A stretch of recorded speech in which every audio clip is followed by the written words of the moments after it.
चुनाव हारने के बाद एक एक कर 20 सांसदों ने ममता बनर्जी का साथ छोड़ दिया, लेकिन बिहारी बाबू आज भी दीदी के साथ चट्टान की तरह खड़े हैं। कौन है वो दो जिन्होंने ममता बनर्जी का साथ अभी तक नहीं छोड़ा, आज आपको बताते हैं और उन दोनों के बारे में आपकी क्या राय है, आप मुझे कमेंट में जरूर बताना। नमस्कार, मैं हूं आपके साथ ममता तिवारी और आप देख रहे हैं न्यूज़ 18 का डिजिटल प्लेटफॉर्म। पश्चिम बंगाल की राजनीति में इस समय ममता बनर्जी और टीएमसी पर भूचाल आया हुआ है। इस भूचाल ने टीएमसी के अस्तित्व पर ही संकट खड़ा कर दिया है। बंगाल की सत्ता गंवाने के बाद ममता बनर्जी ने अपने राजनीतिक जीवन में कभी ऐसी बेबसी नहीं देखी होगी। अच्छे दिनों में ममता बनर्जी ने जिन जिन नेताओं को अर्श से फर्श पर पहुंचाया, उन्हें बड़े बड़े पद दिए। अच्छे दिनों में ममता बनर्जी ने जिन जिन नेताओं को बड़े बड़े पद दिए, बड़ी बड़ी जिम्मेदारियां दी, आज टीएमसी के बुरे दिनों में उनमें से तकरीबन सारे नेताओं ने पाला बदल लिया है या दीदी का साथ छोड़ दिया है।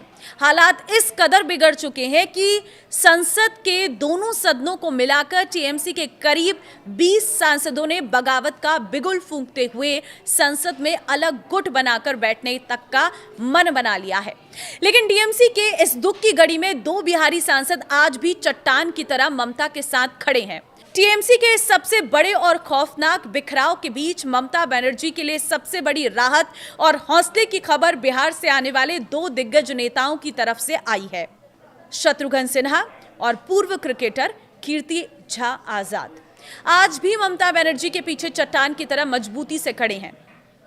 जहां बंगाल के अपने सिपह सलाहकार दीदी को अकेले छोड़ रहे हैं, वहीं बिहार के इन दो दिग्गजों ने यह साबित कर दिया है कि वे केवल सत्ता के सुख में नहीं बल्कि संकट के इस दौर में, सबसे बुरे दौर में दीदी के सच्चे और वफादार सिपाही हैं।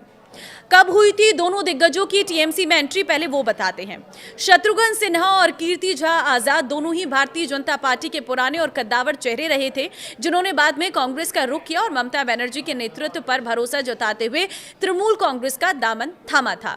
कीर्ति झा आजाद की टीएमसी में एंट्री नवंबर 2021 में हुई थी। आजाद ने ममता बनर्जी की मौजूदगी में टीएमसी की सदस्यता ली थी। ममता ने तुरंत राष्ट्रीय स्तर पर पार्टी का बड़ा चेहरा बनाया। वर्तमान में आजाद पश्चिम बंगाल के वर्धमान दुर्गापुर लोकसभा निर्वाचन क्षेत्र से सांसद हैं।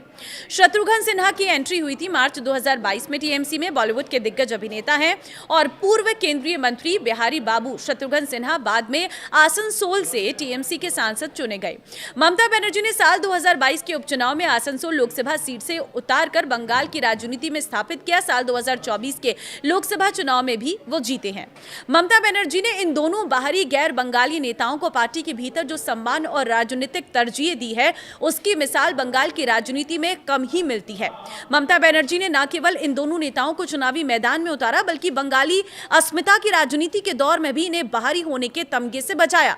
शत्रुघ्न सिन्हा को आसनसोल जैसी बड़ी और हिंदी भाषी बहुल सीट से टिकट दिया, जहां उन्होंने रिकॉर्ड मतों से जीत दर्ज की। वहीं कीर्ति झा आजाद को भी पार्टी के भीतर राष्ट्रीय प्रवक्ता और थिंक टैंक के रूप में बड़ी जिम्मेदारी दी गई। मौजूदा समय में जब संसद में टीएमसी के 20 सांसदों के बागी रुख अख्तियार करने और अलग बैठने की बातें चल रही हैं, तब भी शत्रुघ्न सिन्हा और कीर्ति आजाद ने स्पष्ट कर दिया है कि वो ममता बनर्जी के साथ किसी भी परिस्थिति में विश्वासघात नहीं करेंगे। बिहार के एक वरिष्ठ पत्रकार कहते हैं कि राजनीति में वफादारी की कीमत तब पता चलती है जब नाव डूब रही हो। बंगाल के स्थानीय नेता और सांसद भले ही अपने राजनीतिक भविष्य को सुरक्षित करने के लिए बागी गुट या सत्ता पक्ष के दरवाजे खटखटा रहे हैं, लेकिन बिहार के इन दोनों नेताओं ने साफ कर दिया है कि वे ममता बनर्जी के नेतृत्व के प्रति पूरी तरह से प्रतिबद्ध हैं। वे बगावत का हिस्सा नहीं बनेंगे। ये कदम दिखाता है कि इन दोनों दिग्गजों के लिए नैतिक मूल्य और ममता दीदी का पुराना सम्मान के साथ बिहारी होने पर गर्व और तात्कालिक राजनीतिक लाभ से कहीं बढ़कर है।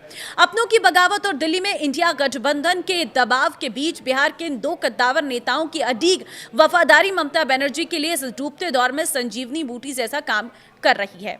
ये साफ है कि आने वाले दिनों में जब टीएमसी को नए सिरे से खुद को खड़ा करना होगा, तब बिहार के ये दो बिहारी बाबू ममता बनर्जी के राष्ट्रीय अभियान के सबसे मजबूत और भरोसेमंद स्तंभ साबित होंगे।